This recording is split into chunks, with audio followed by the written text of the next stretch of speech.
আসসালামু আলাইকুম প্রিয় ভাই বোনেরা, সবাই কেমন আছেন? কাছে কিংবা দূরে যে যেখান থেকে আমার ভিডিও দেখতেছেন, আশা করি আল্লাহ তাআলা সবাইকে অনেক অনেক ভালো রেখেছেন। বৃষ্টির দিনে পারফেক্ট খাবার কি কি খেতে ভালো লাগে আর আমি কি কি রান্না করেছি সবকিছুই এই ভিডিওতে শেয়ার করব। আশা করি আপনাদের কাছে আজকের ভিডিওটা অনেক ভালো লাগবে। আর ফুল ভিডিওটা দেখবেন এবং ভালো মন্দ শেয়ার করবেন আমার সাথে। বিসমিল্লাহ বলে আমি সবকিছু গুছিয়ে নিয়েছি। এইখানে আমি আলু কেটে নিয়েছি, ইলিশ মাছ মেরিনেট করে নিয়েছি, আলু মেরিনেট করে নিয়েছি, ডাল চাল একসঙ্গে ধুয়ে নিয়েছি আর বুটের ডাল সিদ্ধ করে নিয়েছি।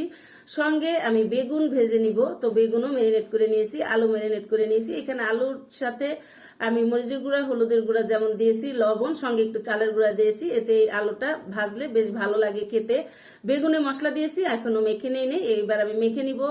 দুইটা ননস্টিকের পাতিল বসিয়েছি, একটা ফ্রাই প্যান একটা পাতিল, তো দুইটাতে কিন্তু আমি তেল দিয়ে দিয়েছি।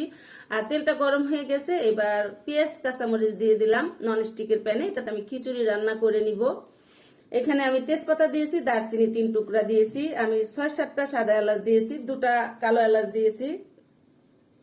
খিচুড়িতে কালো এলাচ দিলে এটা দেখতে যেমন খেতেও খুবই ভালো লাগে, খুব সুন্দর ফ্লেভার আসে। আর আমি ইলিশ মাছ মেরিনেট করে নিয়েছিলাম, আমি ননস্টিকের প্যানে তেল দিয়েছি, তেলটা গরম হওয়ার পরে মাছগুলা দিয়ে দিলাম। এবার মাছগুলা একদম আমি কড়া করে ভেজে নিব, লাল লাল করে, এতে খিচুড়ির সাথে খেতে বেশি ভালো লাগবে। আলুগুলাও দিয়ে আমি ঢাকনা দিয়ে ঢেকে দিয়েছি। এবার আমি এখানে মশলা কষিয়ে নিব। আমি আদা বাটা 1 টেবিল চামচ দিয়েছি, রসুন বাটা 1 টেবিল চামচ দিয়েছি, 1 টেবিল চামচ একটু ভর্তি করে দিয়েছি। এবার আমি মশলাগুলো আস্তে আস্তে করে কষিয়ে নিব। মশলা যত ভালো কষানো হবে যে কোনো রেসিপি খেতে ততই ভালো লাগবে। তো আমি আদা রসুনের কাঁচা গন্ধটা যাওয়া পর্যন্ত এভাবে আমি নাড়াচাড়া করে নিলাম। আমি এখানে হলুদের গুঁড়া দিয়েছি, খিচুড়িতে হলুদের গুঁড়া একটু কম দিতে হয়। তারপরে ধনে গুঁড়া দিলাম আর সামান্য একটু মরিচের গুঁড়া দিয়েছি যেন সুন্দর কালার আসে। খিচুড়িতে হলুদের গুঁড়া বেশি হলে কালারটা বেশি কড়া হয়ে যায়, সেজন্য খিচুড়িতে হলুদের গুঁড়া আপনারা একটু কম দেওয়ার চেষ্টা করবেন। স্বাদ মতো লবণ দিয়েছি, 1 টেবিল চামচ ভর্তি করে আমি জিরার গুঁড়া দিয়েছি।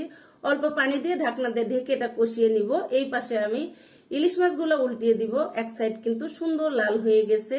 এবার এটা উল্টিয়ে আমি 2 সাইডেই একদম সুন্দর করে ভেজে নিব। প্রথম দিকে চুলার হিটটা একটু বাড়িয়ে দিয়েছিলাম, তারপরে চুলার হিটটা কমিয়ে আস্তে আস্তে করে আমি মাছ আর আলু একসঙ্গে ভেজে নিব।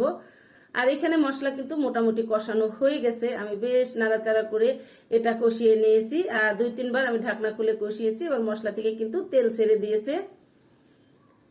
মশলা আমি আপনাদের আবারও বলবো, ভালো করে কষিয়ে নেওয়ার চেষ্টা করবেন, তাহলে কিন্তু এটা খেতে বেশি ভালো লাগবে। সেটা যে কোনো রেসিপি হতে পারে। মশলা কষিয়ে নেওয়ার পরে এবার আমি এখানে চাল দিয়েছি। এখানে আমি আতপ চালের খিচুড়ি রান্না করতেছি। মসুরের ডাল আর চাল একসঙ্গে আমি ভালো করে ধুয়ে নিয়েছিলাম। আমি এখানে বুটের ডাল দিব, তো বুটের ডালটা আমি লবণ দিয়ে সিদ্ধ করে নিয়েছি। যেহেতু আতপ চাল, এর সাথে বুটের ডাল দিলে বুটের ডালটা একটু শক্ত থাকতো, সেজন্য আমি বুটের ডালটা আলাদা সিদ্ধ করে নিয়েছি। তবে যদি আপনারা ভাতের চাল বা আতপ চাল দিয়ে রান্না করেন, বেশি রান্না করেন, সেক্ষেত্রে বুটের ডালটা একসঙ্গে দিয়েও রান্না করতে পারবেন। আমি যেহেতু অল্প রান্না করতেছি, সেজন্য আমি ডালটা আলাদা সিদ্ধ করে নিয়েছি। তো চালও কিন্তু খুব সুন্দর করে আমি ভেজে নিয়েছি। আর ভাজা হয়ে গেলে এখানে আমি গরম পানি দিয়ে দিব। আমি সবসময় গরম পানি দেওয়ার চেষ্টা করি, সেটা তরকারি হোক, খিচুড়ি হোক, পোলাও হোক, এতে এটা যেমন দ্রুত হয় তেমন ঝরঝরা হয়। তো আমি এখানে পানি দিয়ে দিলাম পরিমাণ মতো। এখানে আমি 1/2 কেজি চাল দিয়েছিলাম। তো এটা রান্না হতে হতে আমি মাছগুলা আবারও উল্টিয়ে দিয়েছিলাম মাঝখানে। তো এবার আমি কাছে থেকে দেখিয়ে দিচ্ছি, খুব সুন্দর করে আলুগুলা ভাজা হয়েছে। ইলিশ মাছও কিন্তু খুব সুন্দর ভাজা হয়েছে।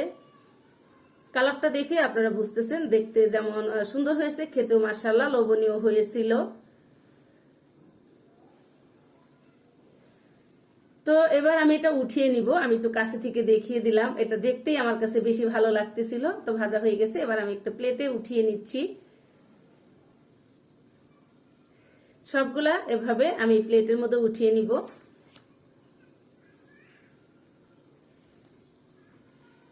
উঠিয়ে নিলাম। এবার এই তেলের মধ্যে আমি বেগুন ভেজে নিব।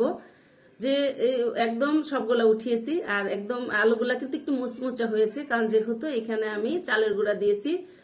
এবার আমি সবগুলা বেগুন কড়াইতে দিয়ে দিলাম। এই মাছ ভাজা, ইলিশ মাছ ভাজা তেলে আলু ভাজিও যেমন ভালো লাগবে, বেগুন ভাজিও তেমন ভালো লাগবে। তো আমি ঢাকনা দিয়ে ঢেকে রেখেছি। এবার আমি খিচুড়িটা হয়ে গেছে প্রায়, মানে চালটা হাফ সিদ্ধ হয়ে গেছে। এই পর্যায়ে আমি ডালটা দিয়ে নাড়াচাড়া করে দিয়েছিলাম, যেহেতু ডালটা আমি সিদ্ধ করে নিয়েছি। তারপরে আবার আমি দমে রেখে দিয়েছি 10 মিনিটের মতো। আর এখানে কিন্তু বেগুন ভাজা হয়ে গেছে এক সাইড। আমি চুলার হিট প্রথম দিকে হাই হিটে রেখে তারপরে চুলার হিটটা একটু কম করে রেখেছিলাম, সেই জন্য বেগুনের কালারটা কিন্তু খুবই সুন্দর হয়েছে। আর এটাও কিন্তু আমি একটু চালের গুঁড়া দিয়েছিলাম। অবশ্যই আপনার যে কোনো জিনিস ভাজার ক্ষেত্রে একটু করে চালের গুঁড়া দিয়ে দেখবেন, যেমন এটা লেগেও যাবে না, তেমন কালারটা অনেক সুন্দর হবে। তো আমি কিন্তু সবসময় এরকম করে ভাজি। দেখতে লাল লাগতেছে, এতে কিন্তু পুড়ে যায় নাই, সুন্দর কালার হয়েছে, খেতে অনেক ভালো লাগছে। উপরটা একটু শক্ত শক্ত হয়েছিল। তো এটা উঠিয়ে নিয়েছি। এবার খিচুড়িটাও কিন্তু আমার একদম দমে রাখার পরে হয়ে গেছে। আমি একটা টমেটো দিয়েছিলাম শেষের দিকে। তো আবারও আমি নাড়াচাড়া করে ঢাকনা দিয়ে ঢেকে রাখলাম। আর গরম গরম এটা খেয়ে নিতে হবে, সেই জন্য এটা আর আমি বেড়ে দিলাম না, এটাতে রেখে দিয়েছি। আর বেগুন ভাজার পরে এখানে আমি কিছু পেঁয়াজ বেরেস্তা করে নিয়েছিলাম, সেটা উপরে একটু ছিটিয়ে দিলাম, বেগুনের উপরে দেখতে ভালো লাগবে। সবকিছু মিলে গুছিয়ে নিয়েছি আলহামদুলিল্লাহ।